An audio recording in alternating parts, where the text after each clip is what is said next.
జయబాబా అండి, రామకృష్ణయ్య గారు.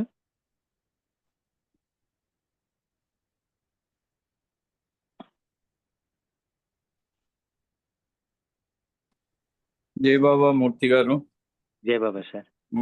నేను ఏదో టాబ్లెట్లు చూసుకుంటుంటే అరుణ గుర్తు చేశారు నాకు. నేను యాక్చువల్ మర్చిపోయా ఇవాళ. మంగళవారం ముందుగా గుర్తు పెట్టుకొని 4:30కే వస్తాను. ఈ రోజు ఎందుకో రేపు హైదరాబాద్ ప్రయాణం పెట్టుకున్నాం కదా అని ఏదో టాబ్లెట్లు వాటి గురించి, అంటే మధ్యాహ్నం వరకేమో ఇది మెహర్ ప్రభు లాస్ట్ వాల్యూమ్ 18th వాల్యూమ్ అది చూసి ముందు మాట రాసి సుబ్బారావు వచ్చి తీసుకెళ్లారు. ఇక దాంట్లో ఉండిపోయాను 2 రోజుల నుంచి. సో ఇవాళ మంగళవారం. సో ఓకే సరే. సార్ జయబాబు, నేను కూడా మీకు ఫోన్ చేశా. లాస్ట్ లో నేను కూడా చేశాను. సరే మీరు బిజీ ఉన్నారు, కట్ చేశాను. నాతో మాట్లాడినాక మీ మిస్డ్ కాల్ చూశాను కానీ మీరు ఎత్తలేదు. మళ్ళీ నేను కట్ చేశాను సార్, మీరు బిజీ ఉన్నారు. ఓకే. అవతార్ మెహర్ బాబా కీ జై. సో మౌన శతాబ్ది ఉత్సవాలు జరుగుతున్నాయి కాబట్టి మౌనానికి ముందు తర్వాత జరిగిన సంఘటనలను గుర్తు చేసుకుంటూ ప్రతి ఈ మన కార్యక్రమంలో అవతారుని యొక్క దివ్య లీల, ఆయన పని గురించి మనం జ్ఞాపకం చేసుకుంటూ ఉన్నాము. సో పోయినసారి బాబా దగ్గరికి వచ్చినటువంటి మొట్టమొదటి పాశ్చాత్య ప్రేమికుడు లూయి నెల్మెస్ అని అతను. తర్వాత బాబా తిరగలి మీద అది విసురుతుంటే వచ్చిన ఒక పండితుడు. అంటే మనకు బాబా యొక్క కృప మన మీద వర్షింపజేయటానికి అవకాశం వచ్చినా కూడా తెలిసో తెలియకో దాన్ని పోగొట్టుకొని దాన్ని మిస్ అయ్యే వాళ్ళు కొందరైతే, అమితమైనటువంటి ప్రేమతో లోపల హృదయంలో ఉండే తపనతో ఎవరైతే ఉంటారో బాబానే వాళ్ళకి ఆ సద్బుద్ధి ఇచ్చి వాళ్ళ హృదయంలో మనస్సులో కూడా కేవలం నాకు భగవంతుడు తప్ప ఇంకేమి వద్దు అనేటువంటి ఇది ఇవ్వటం అనేది మనకు తెలుసు. అట్లా మరి 1925వ సంవత్సరంలో మౌనానికి ముందు జరిగిన కొన్ని విషయాలు తెలుసుకుందాం ఇవాళ కూడా. బాబా చెప్పిన విషయాలు అవి. సో అప్పుడు బాబా మెహరాబాద్లో అన్ని రకాలైనటువంటి సేవా కార్యక్రమాలు జరిగాయి. మనకు తెలుసు, సమాధి మీద బాబా మాస్టర్ ఇన్ సర్విట్యూడ్ అని రాయించుకున్న విషయం కూడా మనందరికీ తెలుసు. కాబట్టి ఒక పక్కనేమో యావత్ విశ్వం కోసం తన విశ్వకార్యాన్ని ప్రారంభించి ఈ భౌతికమైన ఆయన ధరించి వచ్చిన మానవ రూపం ద్వారా అందరి కోసం బాధలు అనుభవించటం అనేది అది 1924 నుంచే ప్రారంభమైపోయింది. 1924లో ఒకరోజు షిరీన్మాయ్ వచ్చింది మెహరాబాద్కి. బాబాను చూసింది, చిక్కి శల్యమైపోయాడు, ఇలా సన్నగా అయిపోయాడు బాబా. ఏంట్రా అందరేమో దేవుడు దేవుడు అని నిన్ను స్తుతిస్తూ నీ పూజలు చేస్తుంటే, నిన్ను ప్రేమిస్తున్నా నీ సేవా భాగ్యం కోసం వచ్చి వాళ్ళందరూ నీ దగ్గర ఉంటే నువ్వేంటి ఇలా ఉపవాసాలు అవి ఇవి అని చేస్తూ ఇలా శరీరాన్ని చిక్కి శల్యం అయిపోయేలాగా చేసుకున్నాం, ఏం పిచ్చి పట్టిందా అంది. అంటే బాబా అన్నాడు, అమ్మా పిచ్చి నాకు కాదు, యావత్ విశ్వానికి పిచ్చి పట్టింది. లేనటువంటిది అది ఉన్నదనుకొని ఈ ప్రాపంచికమైన మరి ఇప్పుడు మనం చూడండి ఎక్కడ ఉన్నాం. బాబా మౌనాన్ని సందర్భంగా చెప్పినటువంటి విషయం మరి ఇక త్వరలోనే జరగబోతుందా అన్నట్టుగా బాబా అన్నారు, నేను మౌన విరమణ చేసినప్పుడు something great will happen which has not happen before. ఇంతకు ముందు ఎప్పుడు జరగంది, ఇక ముందు జరగబోంది, అలాంటి చాలా గొప్ప విషయం జరగబోతోంది అన్నాడు. ఏంటి గొప్ప విషయము? ఇప్పుడు ప్రపంచం అంతా కూడా ఈ మాయలో చిక్కుకుపోయి ఉన్నారు. మాయా ప్రపంచంలో చిక్కుకుపోయి ఇదే సర్వస్వం అని, దానికోసమే భగవంతుని పేరు మీద కూడా బాబా విశ్వ సందేశంలో అంటారు, భగవంతుని పేరు మీద యుద్ధాలు చేస్తున్నాడని. ఇప్పుడు జిహాద్ అంతా అంతే కదా, పెహల్గాంలో జరిగిన అది, ఇప్పుడు ఇరాన్ ఇజ్రాయిల్ యుద్ధము, ఇవన్నీ ఏమిటి అంటే భగవంతుని పేరు మీద జిహాద్ అనే పేరు మీద, భగవంతుడి కోసమే మేము త్యాగం చేస్తున్నాం అనే పేరు మీద ఇలాంటి మౌనంగా ఉండవలసి వచ్చింది అన్నారు బాబా. అలా షిరీన్ మాయితో చెప్పి, అమ్మా ప్రపంచం అంతా అలా వాళ్ళంతా పిచ్చిలో పడిపోయారు, వాళ్ళ పిచ్చిని కుదర్చటానికి నేను ఇలా బాధలు పడాల్సిన అవసరం ఉంది. నేను ఇలా పడకుండా ఈ విశ్వాన్ని, యావన్ మానవాళిని మళ్ళీ మంచి మార్గంలో పెట్టేసి ముందుకు నడిపించకపోతే మీ గర్భంలో పుట్టినందుకు మీ గర్భానికే ఇది అందరూ వేలెత్తి చూపిస్తారు, ఏంటి అలాంటి వాడిని కన్నావు నువ్వు అని. అందుకని ఆ షిరీన్ మాయకి చెప్తే, ఏమో ఇలాగే చెప్తావులే అని నువ్వు అని. ఆమె పాపం కొడుకు కదా, ఆ కడుపు తీపి. సో అట్లా ఈ బాబా ఒక పక్కనేమో యావత్ విశ్వం కోసం పడే బాధలు, ఆయన విశ్వకార్యం ఒక పక్కన జరుగుతోంది. కొద్ది రోజుల్లో మౌనం ప్రారంభించబోతున్నారు. అప్పుడు మెహరాబాద్లో స్కూలు, ఉచిత వైద్యశాల ఇవన్నీ విస్తృతంగా జరుగుతున్నాయి. ఆ స్కూల్ కోసం కూడా బాబా, మనం ఇంతకు ముందు కూడా చెప్పుకున్నాం, మెహరాబాద్లో మరి ఆయన వర్క్ ఎంత న్యాచురల్గా, మనదేమో షో బిజినెస్ ఎక్కువ ఉంటుంది, ఆయనదేమో న్యాచురల్గా ఉంటుంది. ఎందుకంటే ప్రతి వాళ్ళలో ఆయనకు కనిపించేది తనే, తన రూపమే కనిపిస్తుంది అందరిలో. ఆయనకు వేరే వాళ్ళు కనిపించరు, భిన్నత్వం కనిపించదు, ఆయనకున్నదల్లా ఏకత్వమే.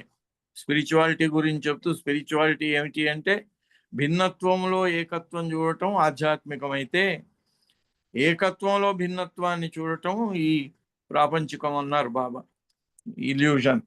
సో అలా బాబా ఆ కార్యక్రమాలన్నీ చేస్తున్నప్పుడు మెహరాబాద్లో చాలా విస్తృతమైన కార్యక్రమాలు జరుగుతుంటే వచ్చిపోయే వాళ్ళ సంఖ్య కూడా పెరిగింది. రోజు గురువారం, ఆదివారం వేల సంఖ్యలో వచ్చేవాళ్ళు.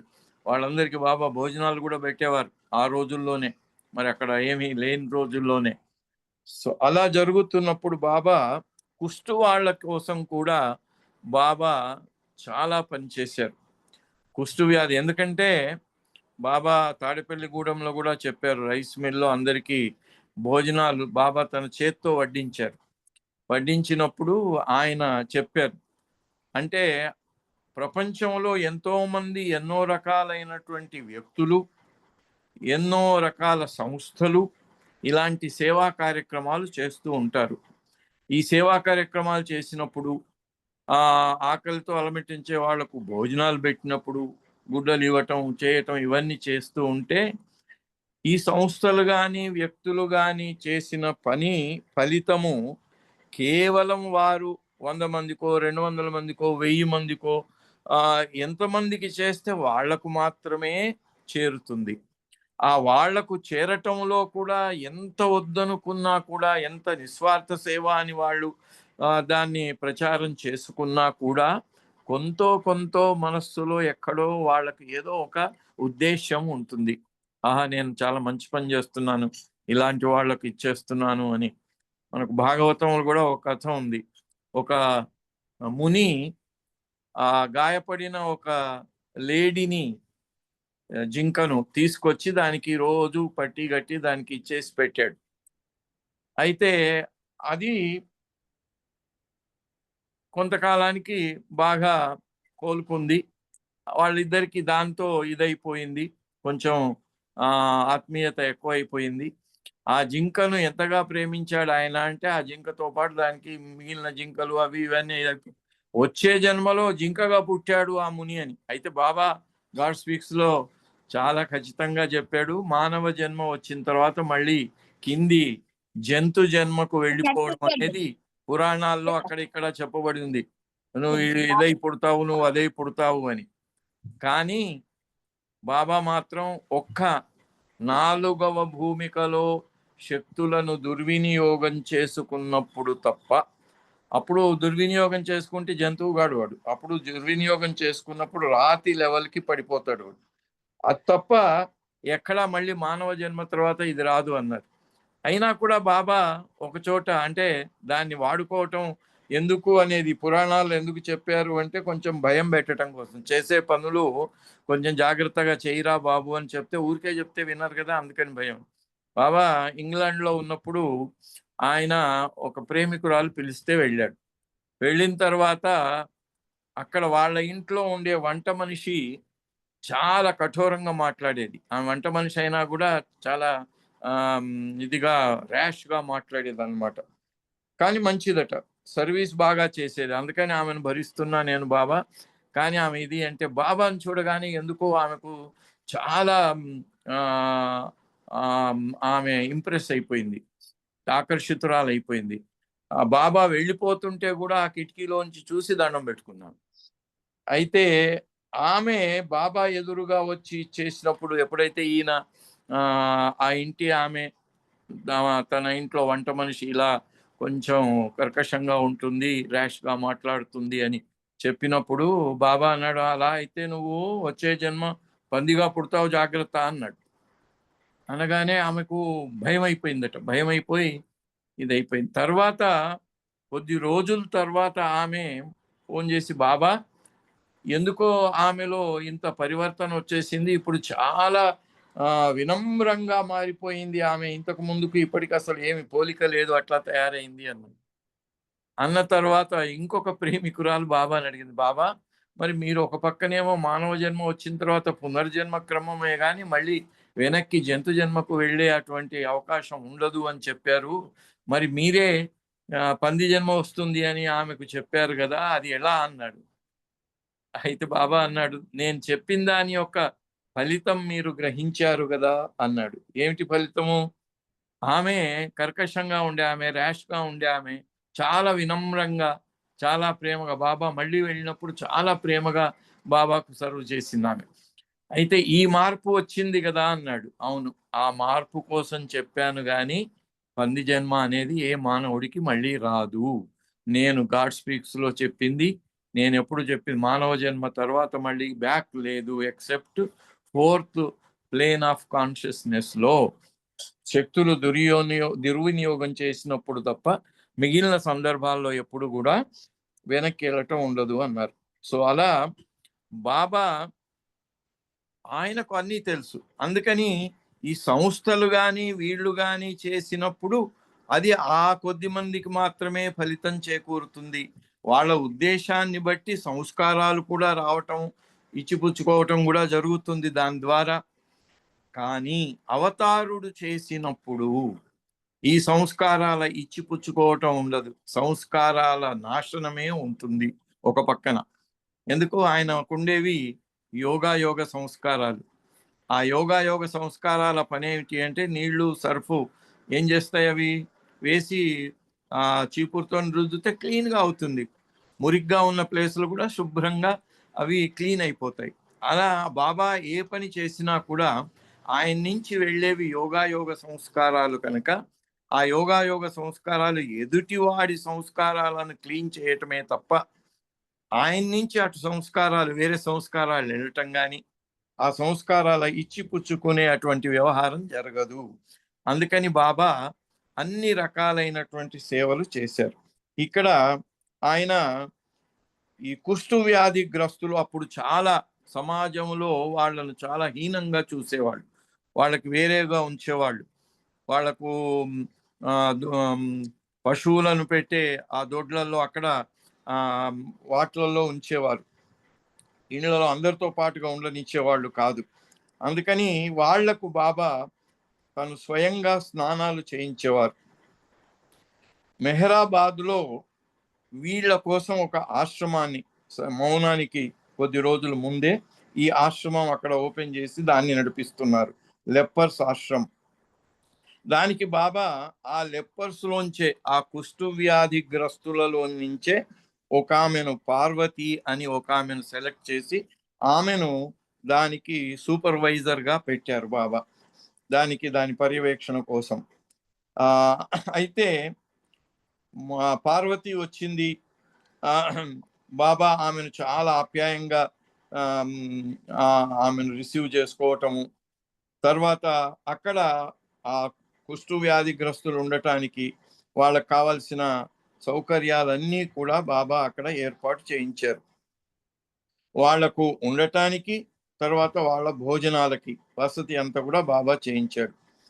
అయితే ఆమె బాబాకు చాలా నమ్మకమైనటువంటి ఈ కుష్టు వాళ్ళందరినీ వాళ్ళ మీద సూపర్వైజ్ చేసి బాబా చేసే పనిలో సహకరించే అటువంటి ఆమె పార్వతి బాబాకు చాలా నమ్మకస్తురాలైనటువంటి అసిస్టెంట్గా సహాయకురాలుగా ఉండింది. అంతేకాకుండా అందరినీ గమనించే అటువంటి పని కూడా బాబా పెట్టారు దాంట్లో. ఎవరైనా దాంట్లో ఉండేవాళ్ళు బాబా చెప్పినట్టు నడుచుకోకుండా వ్యతిరేకంగా మాట్లాడినా ఏమైనా చేసినా కూడా ఆమె బాబాకు చెప్పాలి, తెలియజేయాలి. అందుకని ఆమె అది ఖచ్చితంగా బాబాకు ఉన్నట్టుగా చెప్పేదట. మిగిలిన ఈ కుష్టు వ్యాధిగ్రస్తులంతా కూడా ఆమె మీద వాళ్ళు కంప్లైంట్ చేసేవాళ్ళట. ఎందుకంటే ఆమె ఉన్నట్టు చెప్తుంది కదా. అందుకని మిగిలిన కుష్టు వ్యాధిగ్రస్తులందరూ కూడా బాబా వచ్చినప్పుడు, బాబా మేము ఆమె అంటే భయపడుతున్నాము, ఎందుకంటే మీరంటే భయం లేదు, మీరంటే మాకెంతో ప్రేమ, మీరంటే మాకు ఆప్యాయత, కానీ ఆమె అంటే మాకు చాలా భయంగా ఉంది అన్నారు. ఎందుకంటే ఆమె ఉన్నట్టు చెప్తుంది కాబట్టి. అక్కడ దాంట్లో ఉన్న వాళ్ళందరిలో బాబా ఒకసారి ఒక ఆమె చేసిన పనికి బాబా అప్సెట్ అయినారు. అప్పుడు పార్వతిని పిలిచి చెప్పుతోని ఆమెను కొట్టమని ఆదేశం ఇచ్చాడు. అయితే వెంటనే ఆమె పార్వతి ఆ చెప్పు తీసుకొని ఆ తప్పు చేసినటువంటి స్త్రీని కొట్టేసింది. అయితే ఎప్పుడు కుష్టు వాళ్ళలో ఒక ఆమె కాదు, బాబా కోసం పనిచేసే అటువంటి స్త్రీ మండలి వాళ్ళు ఉన్నారు కదా బాబాతో, వాళ్లలో ఉన్న ఒక ఆమె వల్ల జరిగిన తప్పుకు ఆమెను కొట్టుమని ఈ పార్వతి అనే లెప్పర్ వాళ్ళందరినీ లెప్పర్స్ను కుష్టు వ్యాధిగ్రస్తులను సూపర్వైజ్ చేసే ఆమెకు బాబా చెప్పటం జరిగింది.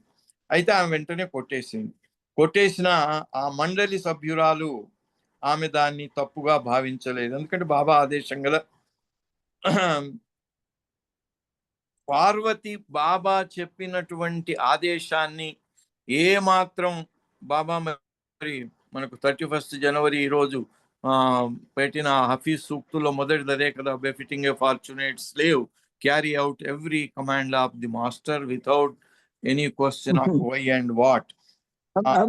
ఏమిటి అనే ప్రశ్న లేకుండా ఆదేశాన్ని పాలించటమే అదృష్టవంతుడైన బానిసగా నువ్వు చేయవలసిన పని అని. సో అలా పార్వతి ఆ రోజు, ఎందుకంటే ఆమె బాబాకు గెస్ట్గా వచ్చింది, బాబా సేవ కోసం వచ్చింది. మరి బాబా దగ్గర ఉన్న మండలి వాళ్ళు అంటే ఆమె కొట్టడానికి వెనక ముందు కావాలి. ఇదే దీనికి మరి ఒక ఉదాహరణ చెప్పుకోవాల్సి వస్తే, బాబా హైదరాబాద్లో ఉన్నారు. హైదరాబాద్లో ఉన్నప్పుడు కైకోబాద్ మనందరికీ తెలుసు. కైకోబాద్తోని బాబా చివరి రోజుల్లో చాలా పనిచేశాడు. బాబా ఆయన పాదాల మీద తల ఆనించి ఆయన మస్తులతో ఎలా పనిచేస్తారో అలా ఆయన్ని మెహరాజాదులో ఉంచుకొని అలా పనిచేయటం జరిగింది. ఆయన రోజుకు 1,00,000 సార్లు బాబా నామాన్ని జపిస్తాడు. అలా జపించే ఆయన హైదరాబాదులో బాబా ఉండగా ఒకరోజు బాబా, ఎందుకంటే అబ్దుల్ గనీ మున్సిఫ్ బాబాతో చాలా చనువుగా ఉండేవాడు. ఆ చనువు ఒక అనకూడని మాట అన్నాడు. అన్నప్పుడు బాబాకు కొంచెం అది చికాకు కలిగించింది. ఆ చికాకులో ఆ కోపంలో బాబా ఏం చేశాడంటే, కైకోబాద్ ఉన్నాడు అక్కడ, కైకోబాద్ లాగి చెంప దెబ్బ కొట్టు ఆయన్ని, గనీని అన్నాడు. అనగా అప్పుడు కైకోబాద్ ఏమన్నాడంటే, బాబా ఆయన మీతో ఉన్న మీ అధ్యాయి, మీతో ఉన్నటువంటి చాలా సీనియర్ మెంబరు, ఆయన దానివల్ల బాధపడతాడేమో అన్నాడు. కైకోబాద్ అంతటి వాడు, రోజుకు 1,00,000 సార్లు జపం చేసేవాడు. బాబా ఆయన్ని మస్తులకు బదులుగా ఆయన్ని తన కార్యక్రమానికి, తన విశ్వకార్యానికి ఆయనతో పాటు పనిచేశాడు. 66 నుంచి 69 లాస్ట్ 3 సంవత్సరాల్లో ప్రతిరోజు ఆయనతోని బాబా పనిచేసిన సందర్భం అది.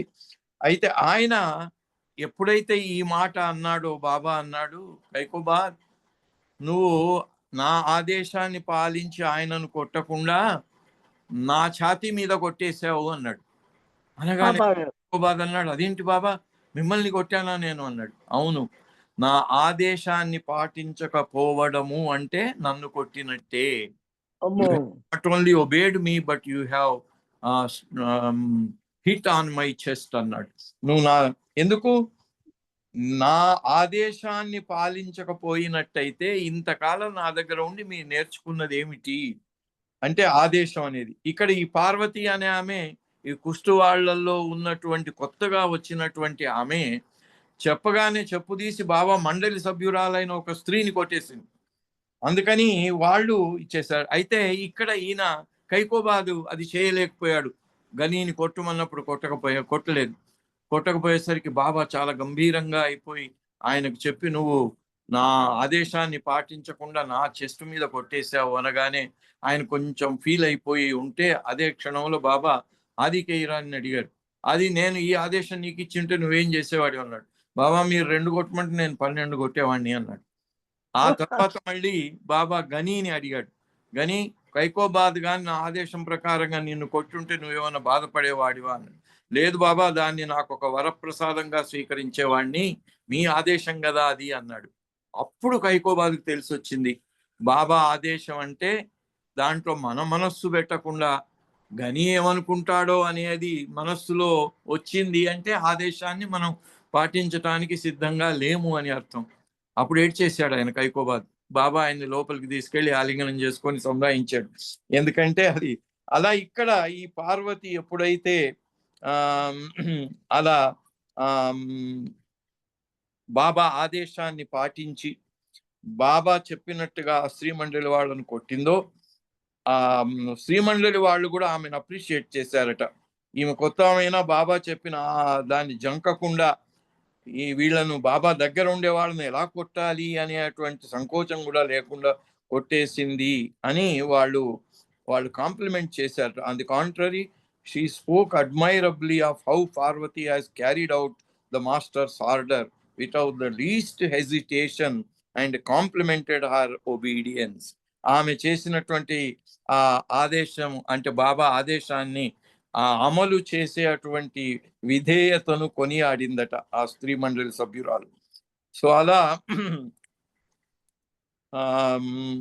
అక్కడ బాబా దగ్గర మరి మొట్టమొదటిసారి బాబాకు నీళ్లు తాగటానికి బకెటు బాకిరీ ఇచ్చినటువంటి అజోబా పోయినసారి కూడా చెప్పుకున్నాం. ఆయన అక్కడ మండలితో పాటుగానే ఉండేవాడు. ఆయన అక్కడ పనిచేస్తూ ఉండేవాడు.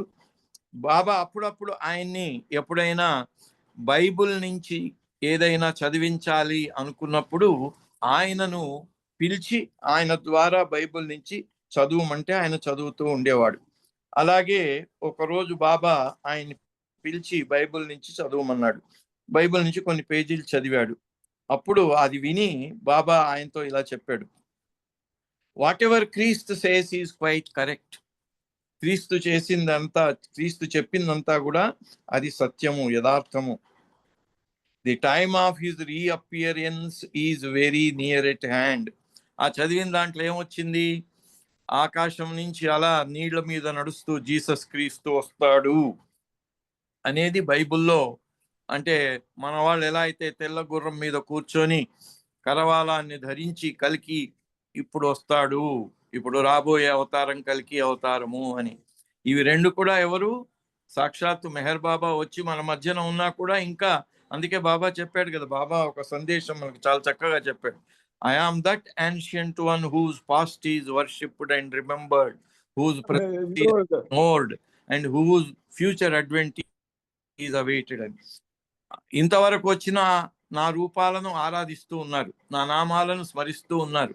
నేను వచ్చానురా బాబు అని చెప్తే ఎవడు పట్టించుకోడు, ఇండిఫరెంట్, నన్ను గుర్తించరు. మళ్ళీ నేను వస్తాను అని, ఆ కల్కి అవతారం వస్తుంది అని కల్కి అవతారం కోసం వెయిట్ చేస్తూ ఉంటారు.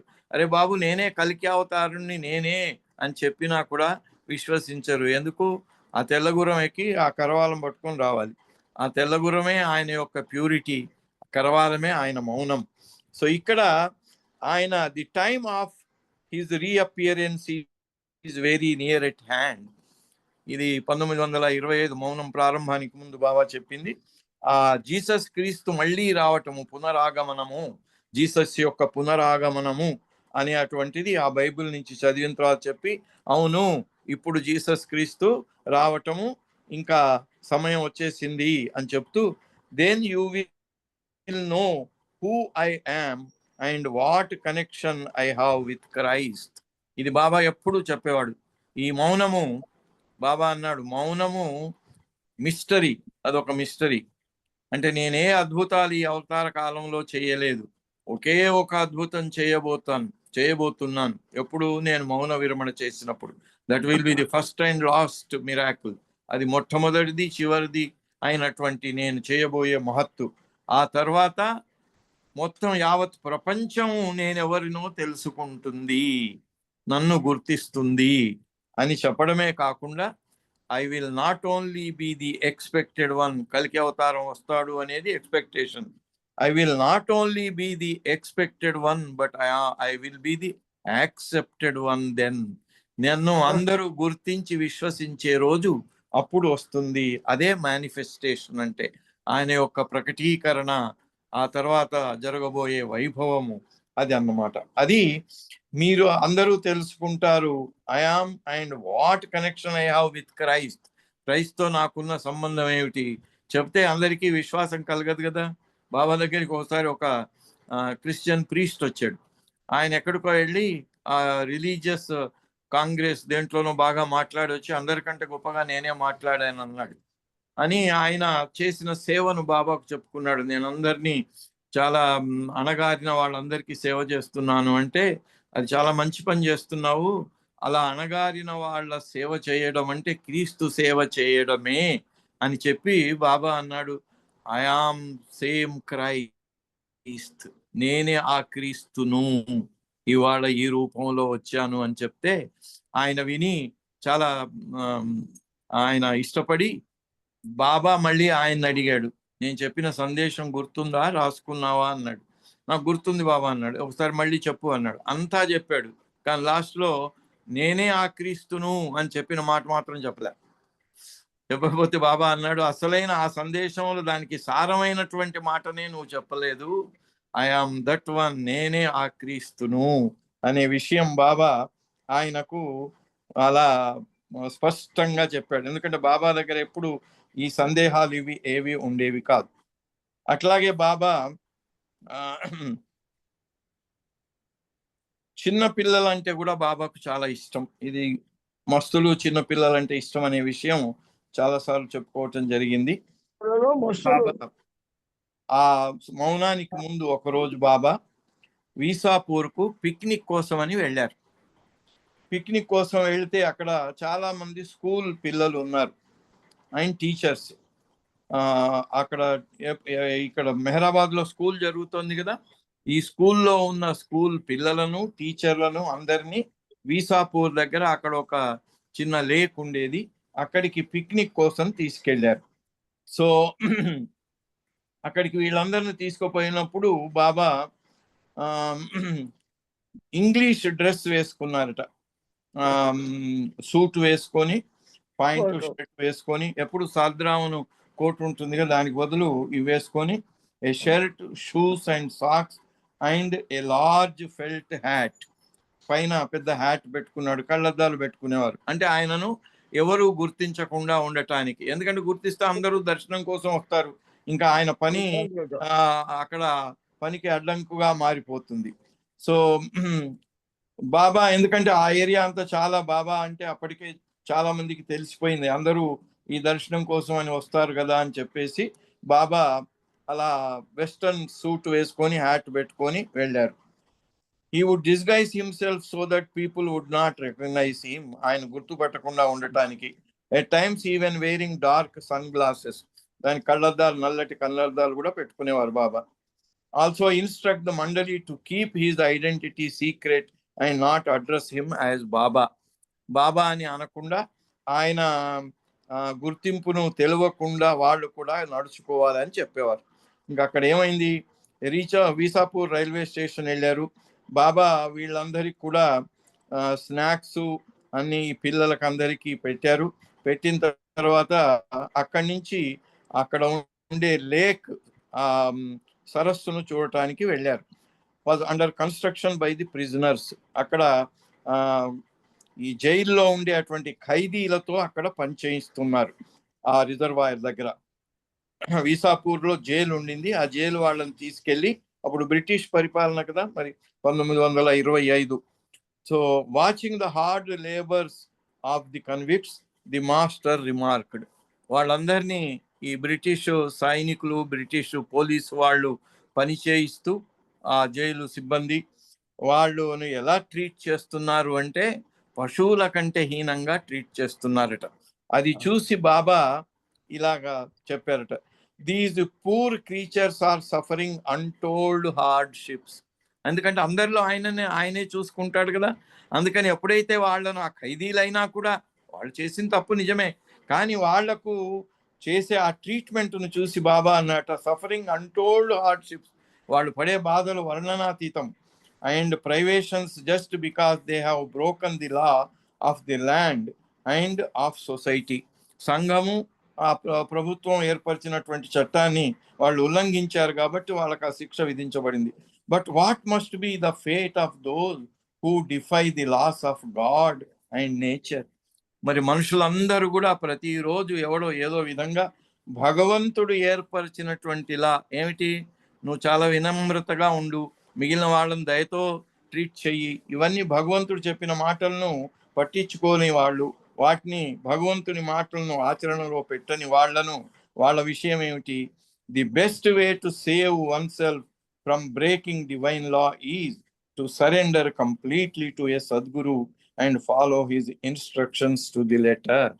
అలాంటి వాళ్లకు మరి వీళ్ళకు తప్పు చేశారని వీళ్ళని జైల్లో పెడుతున్నారు, ఇంత హింసిస్తున్నారు.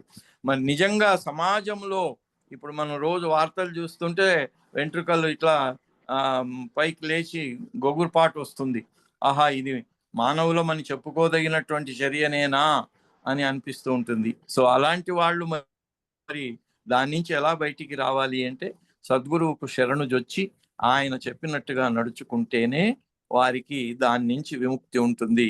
వాళ్ళు చేసే ఆ దైవ శాసనాన్ని, దేవుని యొక్క మాటలను, ఆయన ఎలా ఉండాలిరా బాబు, నువ్వు మనిషిగా ఎలా జీవించాలి అనేటువంటి వాటిని పాటించని వాడికి ఇక అలాంటి జైలు శిక్ష కంటే కూడా వాళ్ళకి చాలా కఠినమైనటువంటి శిక్ష వాళ్లకు పడుతుంది అని చెప్తూ బాబా ఆ రోజు అక్కడ వాళ్ళకి బాబా చేసినటువంటి ఈ సేవలను ఈ సందర్భంగా మనం మరొకసారి స్మరించుకోవటానికి అవకాశం కలిగినందుకు అవతార్ మెహర్ బాబాకి జై. జై బాబా మూర్తి గారు. జై బాబా అండి రామకృష్ణ గారు, చాలా చక్కటి విషయాలు చెప్పారు. అయితే ఇంకా మరి నేనైతే చెప్పలేను, ఎందుకంటే అనేక వినడమే తప్ప చెప్పలేను. చాలా అద్భుతమైనవి, చాలా కళ్ళకు కట్టినట్టుగా చెప్పడం జరిగింది. అయితే బాబా విధేయత గురించి చెప్పడం అది చాలా ఇంపార్టెంట్. మరి బాబా ప్రేమికులమైన మనం అట్లీస్ట్ మనం my wish how to love God అన్న విషయాల్లో మనం పునఃపరిశీలన చేసుకుని వాటిని జాగ్రత్తగా మనం కీపప్ చేసుకుంటే ఏదో రామకార్యంలో ఒక ఉడత మాదిరిగా మనం బాబాకి ఉపయోగపడ్డామేమో అని మన తృప్తి అని నాకు అనిపిస్తోంది. అటువంటి విషయాలని మీరు చక్కగా చెప్పడం జరిగింది. మీకు జయబాబాలు, ధన్యవాదాలు సార్. ఇప్పుడు జై బాబా సార్. జై బాబా. అయితే ఆయన కార్యంలో పాల్గొనటం అనేది బాబా అన్నాడు, those who oblige me do not, those who work for me do not oblige me. నువ్వు చేసేది నా కోసం ఏం చేసినా అది నీ కోసమే రా బాబు, నా కోసం నువ్వు చేయాల్సింది ఏం లేదన్నాడు. నీకు ఇచ్చేది నేను అవకాశము, ఆ అవకాశం అది నీ మంచి కోసమే, నీ హితం కోసము, నువ్వు ఆధ్యాత్మిక మార్గంలో ముందుకెళ్ళటం కోసమే నీకు పనికొస్తుంది, కానీ అది నా కాదు అన్నారు బాబా. Correct sir. జై బాబా. జై బాబా. ఇప్పుడు మళ్ళీ సంకీర్తనలకు వెళదామండి. భరతం విశాలి గారు, మీరు మ్యూట్ చేసుకోకపోవడం వల్ల అంటే తెలియక అన్మ్యూట్ లో ఉండిపోయారు. మరి ఈ సహవాసం అంతా కొంచెం డిస్టర్బెన్స్ గా ఉంది, మీరు దయచేసి అది పరిశీలన చేసుకోండి. జై బాబా. ఇప్పుడు సత్యవాణి గారు ఉంటే ఒక సంకీర్తన చేయండి. తర్వాత రమణమ్మ గారు, మెహర్ దినేష్ సిద్ధంగా ఉండాలి. సత్యవాణి గారు జై బాబా. సత్యవాణి గారు జై బాబా. రమణమ్మ గారు మీరు సంకీర్తన చేయండి. జై బాబా. రమణమ్మ గారు. జై బాబా అండి. విశాలి గారికి మ్యూట్ సత్యవాణి గారు ఉన్నారా? విశాలి గారు మ్యూట్ జై బాబా అండి. సత్యవాణి మాట్లాడు. జై బాబా. జై బాబా. ఎవరు పాడాలి? సత్యవాణి గారు పాడిన తర్వాత రమణమ్మ గారు మీరు సిద్ధంగా ఓకే ఉండండి. అండి, థ్యాంక్ యూ అలాగే. ఓకే అండి. జై బాబా అండి. అవతార్ మెహర్ బాబాకి జై. ఎల్లవేళలందు నీదు నామమే ఉల్లములో సదా దళతు హాయిగా మెహరవతారి దేహధారి నిన్నే శరణని వేడితి కోరి. ఎల్లవేళలందు నీదు నామమే ఉల్లములో సదా దళతు హాయిగా మెహరవతారి దేహదారి నిన్నే శరణని వేడితి కోరి. ఎల్లవేళలందు నీదు నామమే యోగము చేయ యోగిని కాను సాధన చేయ సాధువు కాను.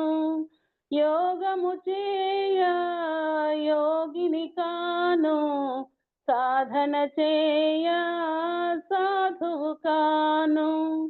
సంసారాబ్దిలో సతమతమయ్యే సంసారాబ్దిలో సతమతమయ్యే సామాన్యునిగా సన్నుతి జేతు. దయగనవేలో దీనదయాళు దయగనవేలో దీనదయాళు శోధన చేయ సమయం కాదు. ఎల్లవేళలందు నీదు నామమే శిక్షణతో నా లక్ష్యము నీపై వెచ్చించుటయే నిశ్చయమైన.